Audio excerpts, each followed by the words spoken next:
Hello friends, मैं केशव कुमार देव nursing academy के इस नए वीडियो में आपका स्वागत करता हूं। आज की इस वीडियो में हम लोग देखेंगे blood collection tubes and vials के बारे में। यानी हॉस्पिटल में जो ब्लड जाता है जांच के लिए, उसमें हम लोग कौन कौन सा ट्यूब यूज करते हैं और कब कब यूज करते हैं। उससे पहले हम लोग दो इंपॉर्टेंट टर्म के बारे में जानेंगे। पहला है फेल्वोटॉमी और दूसरा है फेल्वोटॉमिस्ट। फेल्वोटॉमी का मतलब होता है पेशेंट के ब्लड स्पेसिमेन को कलेक्ट करना और डायग्नोसिस और रिसर्च के लिए लेबोरेटरी में भेजना। और जो पर्सन इस प्रोसेस को करता है उसको हम लोग फेल्वोटॉमिस्ट कहते हैं। यानी पेशेंट के ब्लड को जो पर्सन कलेक्ट करता है उसको हम लोग फेल्वोटॉमिस्ट कहते हैं। अब हम लोग एक एक करके सारे ब्लड कलेक्शन ट्यूब्स के बारे में जानेंगे। पहला है पर्पल और लेवेंडर टॉप ट्यूब। इसमें जो एंटीकोगुलेंट पाया जाता है उसे एडीटीए कहते हैं। एडीटीए का फुल फॉर्म होता है ethylene diamine tetra acetic acid. इसमें जब हम लोग ब्लड कलेक्ट करते हैं तो उस ब्लड को कौन कौन सा टेस्ट के लिए भेजते हैं।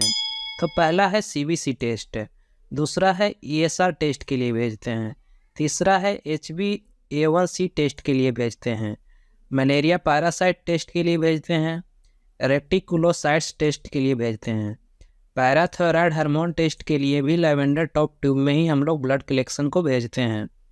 उसके आगे है रेड सेल फॉलेट टेस्ट और क्रॉस मैचिंग जब हम लोग करते हैं पेशेंट का, उसके लिए भी हम लोग लेवेंडर टॉप ट्यूब को ही यूज करते हैं। जैसा कि आपको पता है कि इसमें एडीटीए एंटीकोगुलेंट के रूप में पाया जाता है, तो इसमें ब्लड कलेक्ट करने के बाद ट्यूब को कम से कम 8 बार ज़रूर हिलाएं ताकि एडीटीए के साथ ब्लड अच्छे से मिक्स हो जाए। और इसमें हम लोग जो ब्लड लेते हैं वो 3 ml लेते हैं।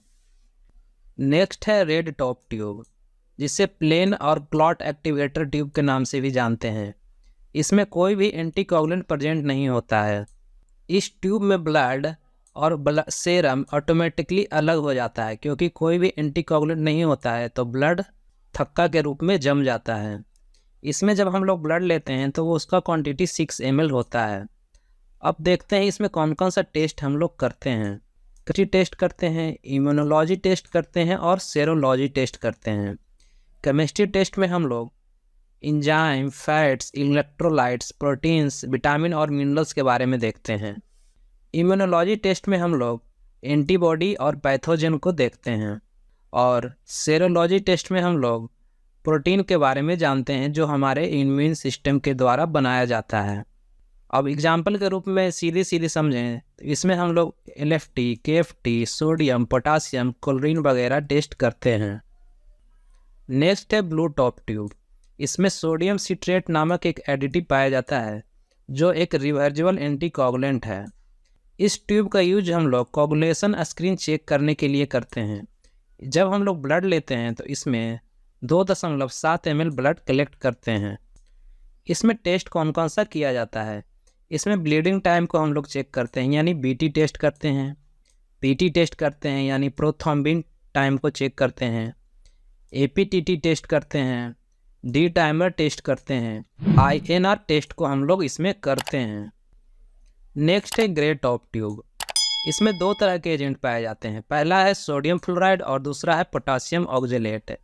सोडियम फ्लोराइड एक तरह का एंटीग्लाइकोटिक एजेंट है जो ब्लड में ग्लूकोज को टूटने से रोकता है, और पोटासियम ऑक्जेलेट एक एंटीकोगुलेंट है की तरह काम करता है। इसमें जब हम लोग ब्लड कलेक्ट करते हैं तो 6 ml ब्लड इस वाइल में लेते हैं। इसमें टेस्ट कौन कौन सा किया जाता है।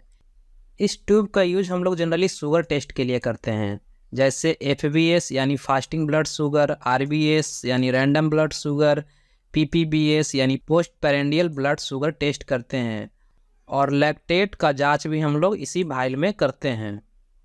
नेक्स्ट है येलो टॉप ट्यूब, जिसको जेल ट्यूब भी कहते हैं। इस ट्यूब को हम लोग SST नाम से भी जानते हैं। SST का मतलब होता है सेरम सेपरेटिंग ट्यूब। इस ट्यूब में 2 तरह के एजेंट पाए जाते हैं। पहला है सिलिका पार्टिकल्स और दूसरा है सेरम सेपरेटर।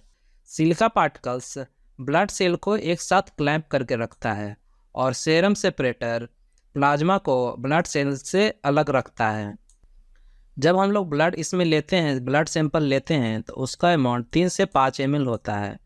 अब हम लोग देखते हैं इसमें टेस्ट कौन कौन सा करते हैं। इसमें हम लोग सेरम एनालिसिस के लिए यूज करते हैं, यूरिया एंड इलेक्ट्रोलाइट का जो टेस्ट होता है वो भी हम लोग इसी में करते हैं। सी रिएक्टिव प्रोटीन इसी में जांच करते हैं। एनएफटी भी कर सकते हैं, बोन प्रोफाइल भी कर सकते हैं, ट्रोपोनिन भी कर सकते हैं, ट्यूमर मार्कर टेस्ट भी हम लोग इसी में करते हैं। टॉक्सिलॉजी का जो टेस्ट होता है जैसे इथेनॉल वगैरह इसी में करते हैं। ड्रग लेवल भी हम लोग इसी में चेक करते हैं, जैसे कि पीसीएम, एस्पिरिन वगैरह वगैरह। इम्यूनोलॉजी टेस्ट इसी में करते हैं। नेक्स्ट है dark green top tube. Green colour का 2 ट्यूब आता है, एक डार्क ग्रीन होता है और एक लाइट ग्रीन होता है। डार्क ग्रीन वाले में सोडियम हेपारिन पाया जाता है जो कि एक एंटीकोगुलेंट है, और इसमें हम लोग ब्लड जब कलेक्ट करते हैं तो उसका क्वांटिटी 4 ml होता है। इसमें जनरली अमोनिया, इंसुलिन, रेनिन और एल्डोस्टेरोन टेस्ट करते हैं। और जो लाइट ग्रीन टॉप ट्यूब होता है इसमें लिथियम हेपारिन पाया जाता है जो कि एक प्लाज्मा सेपरेटर है। इसमें जब हम लोग ब्लड लेते हैं, ब्लड सैंपल लेते हैं तो 4 ml लेते हैं। इसमें जनरली हम लोग केमिस्ट्री टेस्ट करते हैं। केमिस्ट्री टेस्ट में फैट, प्रोटीन वगैरह आता है। नेक्स्ट है ऑरेंज टॉप ट्यूब। इसमें थ्रोम्बिन बेस्ड एक्टिवेटर होता है जो कि स्टैट सेरम टेस्टिंग को अलाउ करता है, यानी सेरम टेस्टिंग करना हो और एकदम तुरंत करना हो जस्ट, तो हम लोग ऑरेंज टॉप ट्यूब का यूज करते हैं। नेक्स्ट है पिंक टॉप ट्यूब। इसमें एडीटीए एक एंटीकोगुलेंट होता है। यह वही एडीटीए है जो पर्पल टॉप ट्यूब में पाया जाता है। इसका यूज हम लोग ट्रांसफ्यूजन लैब में करते हैं। इसमें जब हम लोग ब्लड सैंपल कलेक्ट करते हैं तो वह 6 ml होना चाहिए, और इसका यूज हम लोग क्रॉस मैच पेशेंट का ब्लड ग्रुप कौन सा है या फिर डायरेक्ट कॉम्प टेस्ट के लिए करते हैं। नेक्स्ट है ब्लैक टॉप ट्यूब। इसमें हम लोग ESR जांच के लिए इसका हम लोग यूज करते हैं। नेक्स्ट है वाइट टॉप ट्यूब। इस ट्यूब का यूज हम लोग मॉलिक्यूलर डायग्नोसिस के लिए करते हैं। एग्जाम्पल के रूप में आप समझ सकते हैं, इसमें हम लोग PCR या फिर DNA एम्प्लीफिकेशन के लिए इसका यूज करते हैं। आगे हम लोग देखेंगे ऑर्डर ऑफ ड्रॉ क्या होता है, यानी जब हम लोग पेशेंट के शरीर से ब्लड लिए और उसे हम लोग एक से ज़्यादा ट्यूब में डालना हो, ठीक है। यानी कि मान लीजिए कि आपको रेड ट्यूब में डालना हो, ग्रीन ट्यूब में डालना हो और पर्पल ट्यूब में डालना हो, तो ब्लड एक सिरिंज के अंदर होता है। अगर आप लोग सबसे पहले पर्पल ट्यूब में मान लीजिए ब्लड को आपने डाल दिया, तो इसमें जो एंटीकोगुलेंट है वो सिरिंज के ऊपर लग जाएगा। उसके बाद अगर आप लोगों ने रेड ट्यूब के अंदर डाला तो रेड ट्यूब के अंदर भी वही एडीटीए आ जाएगा जो पर्पल ट्यूब के अंदर पाया जाता है।